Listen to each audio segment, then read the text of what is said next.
De te voir, Seigneur, tu connais les besoins, les nécessités qu'il y a.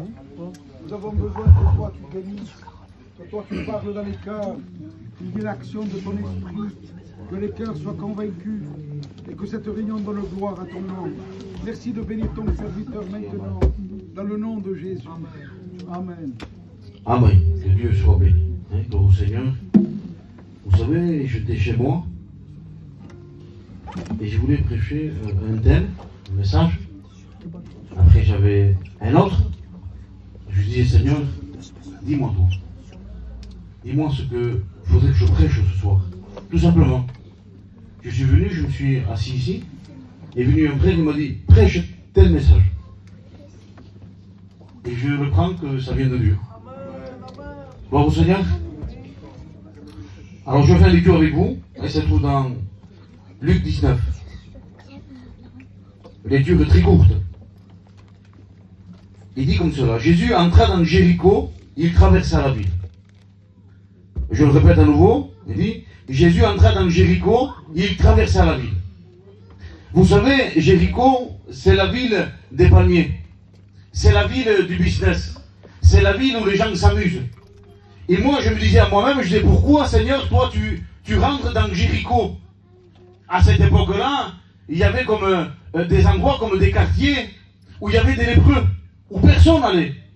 Et je dis, Seigneur, avec la puissance que tu avais de guérir les malades, de guérir les lépreux, tu aurais pu aller dans ces quartiers où il y avait les lépreux. Et Dieu a parlé à mon cœur. Il m'a dit cela. Toi, tu regardes à l'apparence, mais moi, je regarde au cœur. Et j'ai compris ce que le Seigneur voulait me dire. Parce que nous, si on voit quelqu'un avec un peu d'argent, avec une belle voiture, un peu de matériel, une maison, on lui met l'étiquette. Et on dit, celui-ci, il est bien. Celui-ci, il est heureux. Et parfois, c'est tout le contraire. Parfois, c'est tout le contraire. Il est plus heureux parfois celui qui va travailler tous les jours, qu'il essaye de gagner sa vie, même s'il est dans le mensonge, même s'il a un faux espoir. Mais il a un espoir, même s'il est faux, en disant, le jour où j'arrive comme lui, je serai heureux. Mais celui qui est déjà arrivé, celui qui a tout déjà, il se rend compte qu'avec toutes ces belles voitures, tout le matériel qu'il peut avoir, tout l'argent qu'il a, il se rend compte que tout ça laisse son cœur vide. Amen. Il se rend compte que tout est vide dans son cœur. On peut le voir aussi dans les stars de cinéma. Pour le voir. Et des jeunes en pleine gloire, 20 ans, 30 ans qui sont en pleine gloire, les gens même se prosternent devant eux. C'est des idoles. Ils ont l'argent, ils ont tout. Il y a en pleine jeunesse, en pleine gloire. Ces gens-là se suicident. Pourquoi? Parce qu'ils se rendent compte. Ils se rendent compte que le monde ne peut pas donner ce que leur cœur désire. Ils se rendent compte que le monde laisse le cœur vide. Le monde, c'est un moment. C'est pas vrai. Il te fait croire quelque chose que c'est pas vrai. Le monde te trompe. Ces gens-là se sentent trompés. Après avoir tout acquis, après avoir la gloire, ils se rendent compte qu'il manque toujours quelque chose dans leur cœur. Je veux te dire, avec la Bible ouverte, celui qui remplit un cœur, celui qui remplit un cœur, c'est le salut. C'est le salut qui remplit un cœur.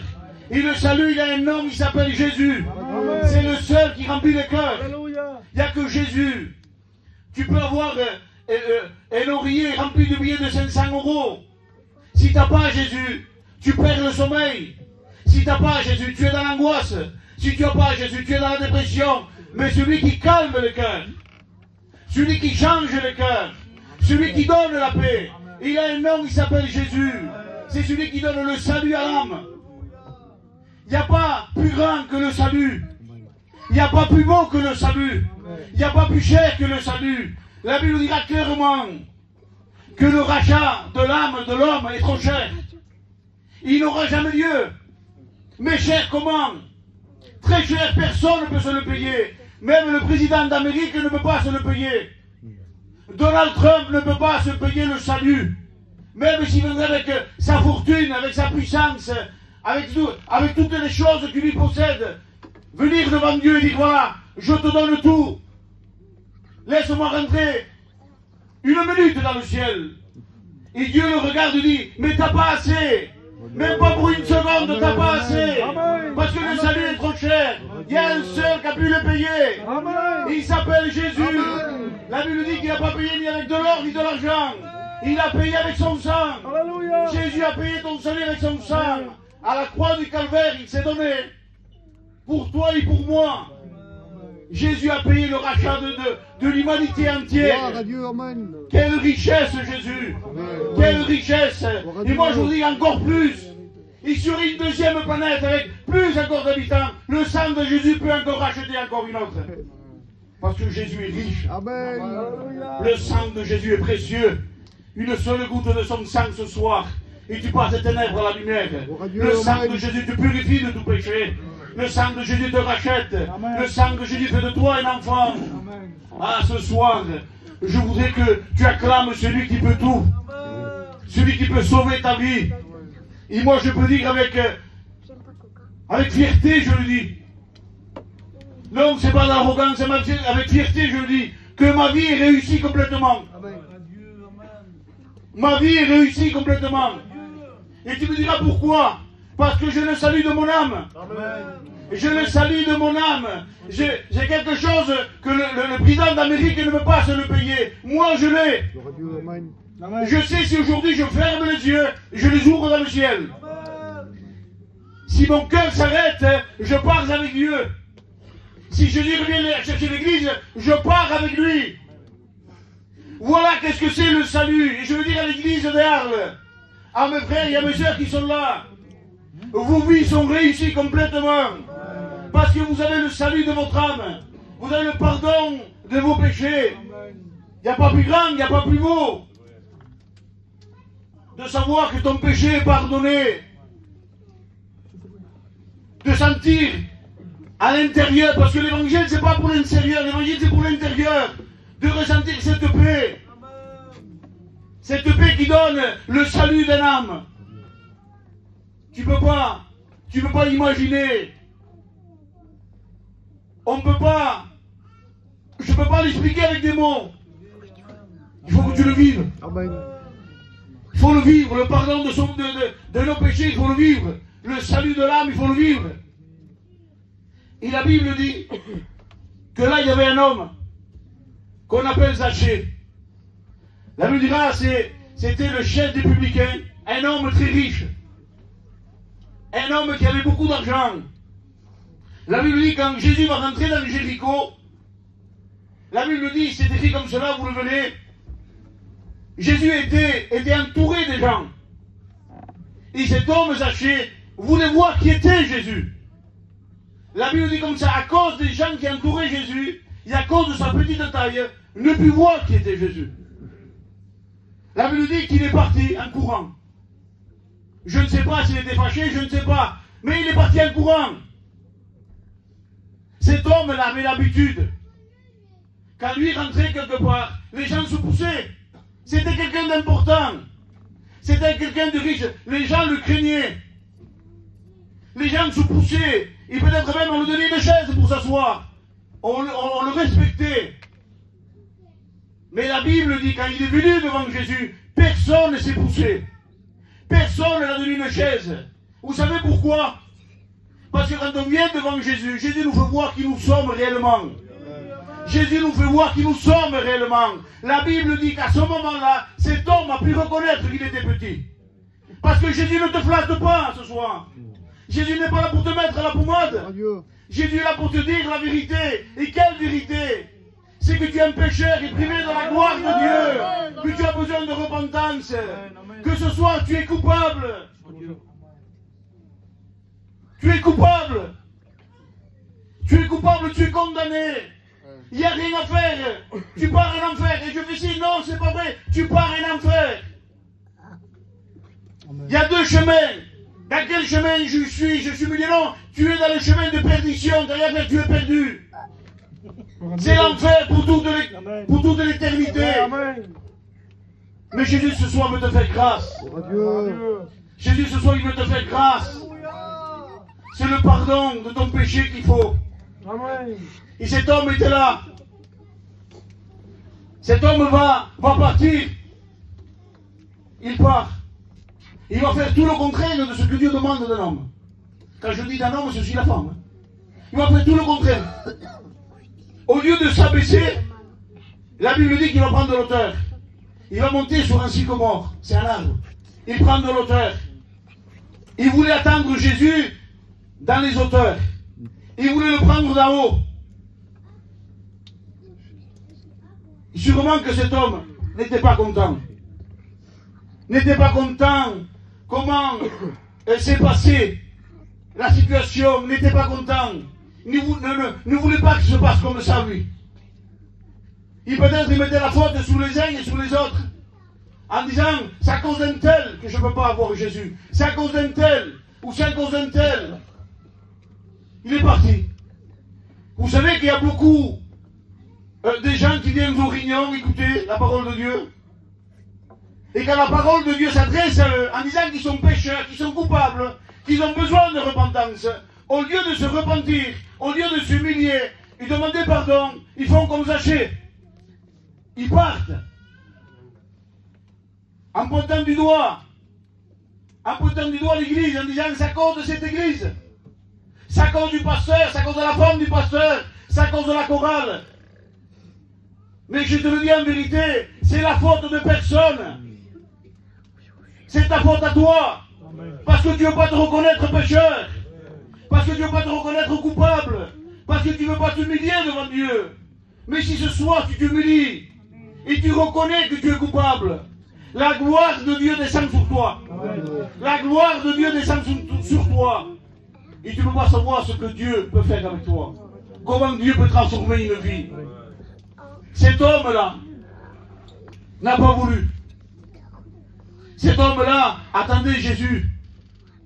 Attendez, Jésus, il voulait le prendre en haut. Il était sur un arbre en train de l'attendre. Mais je bénis Jésus. Vous savez pourquoi? Parce que si Jésus aurait voulu, il savait que Zachée l'attendait là-bas. S'il aurait voulu, il serait détourné. Il passait par un autre chemin, il évitait. Mais l'amour de Dieu, source de salut pour tous les hommes, Jésus n'a pas voulu détourner son chemin. Jésus a été jusqu'à lui. Parce que Jésus voulait donner une chance à Zachée de pouvoir se repentir. Comme Dieu te donne une chance ce soir à toi. Il te donne encore l'opportunité encore ce soir de pouvoir te repentir. Quelle grâce que Dieu te fait ce soir. Tu ne peux pas imaginer ni penser la grâce que Dieu est en train de te faire ce soir. De te parler de cette manière, en disant je te donne encore une chance, je te donne encore une opportunité, afin que tu puisses te repentir. Quelle grâce que Dieu est en train de te faire ce soir. Réalise-le. Réalise comment Dieu te parle ce soir. Cette réunion est faite pour toi. Les cantiques, la prédication, les témoignages, c'est fait pour toi. Parce que Jésus t'aime, il veut sauver ta vie. Et la Bible dit que Jésus va arriver à son auteur. Il va arriver, il va s'arrêter. Il va dire ses paroles. Il va dire comme cela, Zachée, descends ici. Car aujourd'hui, il faut que je meure dans ta maison. Ça voulait dire aussi, Zachée, si tu ne descends pas, je ne peux pas rentrer dans ta maison. Si tu veux que je rentre, il faut que tu descendes. Et la Bible dit que Zachée a descendu. Et ce soir, c'est les mêmes paroles pour toi. Si ce soir tu ne descends pas, Jésus ne rentre pas dans ta vie. Jésus ne rentre pas dans ton cœur.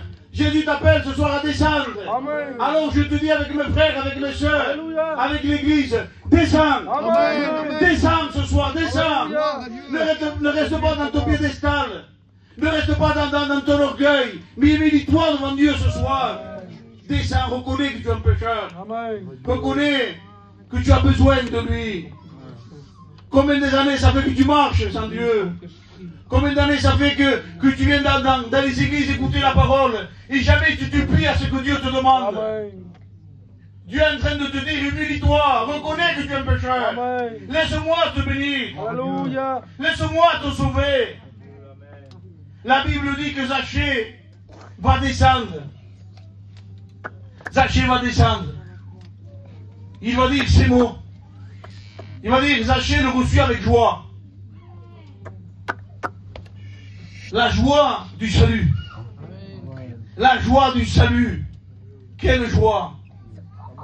C'est pas la joie de quelques billets, c'est pas la joie d'une belle voiture, non, c'est la joie de ton salut, c'est la véritable joie, celle que Dieu donne, celle qui rentre dans l'âme, celle qui rentre dans le cœur. Et tu sens tes entrailles bouger à l'intérieur, tellement que tu sens dans la joie que ton péché est pardonné. On te met n'importe où, tu es dans la joie. Peu importe, c'est plus une maison qui te donne de la joie, c'est plus une voiture qui te donne de la joie. Tu es dans une 2 chevaux et tu as la joie. Tu es dans une tente et tu as la joie. Parce que la joie de Dieu ne dépend pas des choses du monde. La joie de Dieu peut être n'importe où tu sois, tu peux avoir la paix et la joie. Parce que ce que Dieu te donne ne dépend pas du monde. Alléluia. Quand Dieu donne quelque chose, c'est pour l'intérieur. C'est pour ton âme.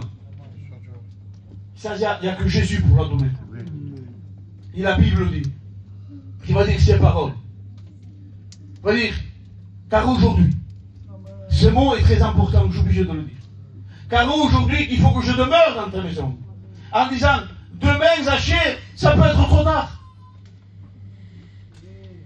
C'est aujourd'hui que je t'appelle. Zachée, c'est aujourd'hui que je vais rentrer dans ta maison. Vous savez pourquoi? Parce que Jésus faisait que passer. Lendemain, c'était la crucifixion. C'était la dernière fois que Jésus passait dans Jérusalem. Et peut-être c'est la dernière réunion pour toi et pour moi aussi. C'est peut-être ma dernière réunion. Je ne sais pas. Peut-être en rentrant chez moi, le cœur me lâche, je meurs. C'est une vérité. On l'a vu, ça fait peu. À Cavaillon. Une sœur de 45-46 ans. Une chrétienne. Il est parti au marché, il a fait un tour. J'ai parlé avec quelqu'un qui l'a vu. Il a fait un tour, il a fait une église, mais pas en parterre. Il est venu les pompiers, fini. Il est parti. 46 ans, une chrétienne en pleine forme. Tu ne crois pas? Tu ne crois pas que cela peut... Moi, je crois que ça peut m'arriver. Moi, je crois que ça peut m'arriver parce que la mort ne donne pas de carte de visite. Tu ne sais pas quand il va frapper. Tu dis, moi non, tu ne sais pas. Cette femme ne savait pas, elle était au marché en train de faire ses courses. Il était en train de promener, bam, d'un coup, c'est venu. Mais il est parti auprès de Dieu. C'est une chrétienne. Rends-toi compte, si tu pars, c'est le pardon de ton péché. La Bible dit là, celui qui descend au séjour de mort ne remontera plus. C'est fini, le pardon de péché se reçoit sur la terre. Au-delà, c'est fini. Quand tu arrives là-bas, la Bible dit que tu auras la bouche fermée. Tu ne pourras pas dire un mot. Mais ce soir, Jésus te fait grâce. Ce soir, Jésus te fait grâce. Aujourd'hui, il te fait, et il te donne l'opportunité, il te donne encore une chance de pouvoir te repentir ce soir. Et la Bible dit que Zachée va le recevoir dans sa maison. Je vous dis comme c'est écrit, vous le lirez. La Bible dit que Zachée resta devant le Seigneur. Il resta devant le Seigneur. Un homme riche, avec des choses de valeur dans sa maison. Ce n'était pas ma maison, c'était la maison d'un homme riche. Des choses de valeur, plein de choses autour de lui. Des choses que lui savait acquis par son intelligence, par son travail. Beaucoup de choses dans sa maison. La Bible dit que Jésus dans sa maison, il resta devant le Seigneur. Ça veut dire qu'il ne faisait plus qu'à à ces choses qu'il y avait autour de lui. Il ne faisait plus qu'à. Parce qu'il se rendait compte que toutes ces choses qu'il possédait, aucune de ces choses-là pouvait lui donner cette paix qu'il avait devant lui. Amen. Il était en train d'expérimenter le pardon de son péché. Il était en train d'expérimenter le sang de Jésus qui le purifiait de tout péché. Il était en train d'expérimenter cela. Il était là, en train de le regarder, en train de dire toutes ces choses-là. N'a pu jamais me donner ce que tu me donnes, toi. Ce que tu es en train de me donner, aucune de ces choses-là. La Bible dit que Zachée va dire quelque chose. Il va dire, je vends le quadruple. Ça veut dire que si je prie quelque chose à quelqu'un, si je voulais quelque chose, je donne 4 fois plus. Il ne voulait plus de ces choses-là, il n'en voulait plus. Parce qu'il avait rencontré Jésus. On aurait été, mettons, je ne sais pas, 3 ou 4 jours avant. On aurait été voir Zachée. Je lui aurais dit à Zachée, Zachée, convertis-toi et suis Jésus. Zachée nous aurait dit, mais t'es fou. Je ne veux pas me convertir, moi. Moi, je ne veux pas suivre Jésus. Moi, je ne laisse pas mon travail, moi, je ne laisse pas mes choses. Mais ça ne va pas. Parce que Zachée n'avait pas la nouvelle naissance. On ne peut pas mettre la charrue devant les bœufs. On ne peut pas mettre la charrue devant les bœufs. Une fois que Zachée a reçu le Seigneur, pour lui, ce n'était pas un poids de se débarrasser de ces choses-là. Ce n'était pas un poids si je rends le quadruple. En disant ce que je trouvais, j'ai plus besoin de ça. On ne peut pas faire vivre quelqu'un la vie chrétienne sans passer par la nouvelle naissance. C'est impossible. Si tu veux suivre Jésus, sa nouvelle naissance, tu ne pourras jamais de ta vie. Mais si tu rencontres Jésus, si tu le rencontres lui, il change ton cœur, il change ta vie complètement. Tu suis Jésus. Sans rien faire, tu le suis. Qu'est-ce qu'il faut faire? Tu es là. Tu es là, tu veux être avec les frères. Parce qu'il y a quelque chose à l'intérieur qui s'est passé. Il y a quelque chose à l'intérieur qui a changé. Jésus a changé ton cœur, Jésus a changé ta vie. Tu n'as plus la même pensée, tu n'as plus la même vision. La Bible dira, toutes choses anciennes sont passées. Voici toutes choses nouvelles. C'est ça la nouvelle naissance. Zachée voulait du Seigneur. Parce qu'il avait reçu. Il avait reçu dans les conditions de la Bible. Non pas dans ses conditions à lui, mais dans les conditions de la Bible. Zachée s'est plié à ce que Dieu lui demandait. Il s'est plié. Il a accepté Jésus dans son cœur. C'est pour ça que sa vie a été changée.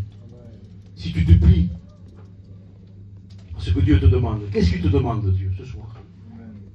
Qu'est-ce qu'il te demande? Encore ce que Dieu te demande ce soir, c'est lui qui va le faire en toi. C'est lui qui va le faire encore. La parole de Dieu est en train de créer la foi en toi pour te donner encore. Il a encore la parole de Dieu, la foi est encore en train de t'aider ce soir. Bien sûr qu'il y a une part de toi, mais cette part que tu as, encore Jésus est en train de t'aider. Le Saint-Esprit est en train de te convaincre. Tu dis repens-toi. Reconnais que tu es un pécheur. Humilie-toi ce soir. Amen. On prie le Seigneur. Amen.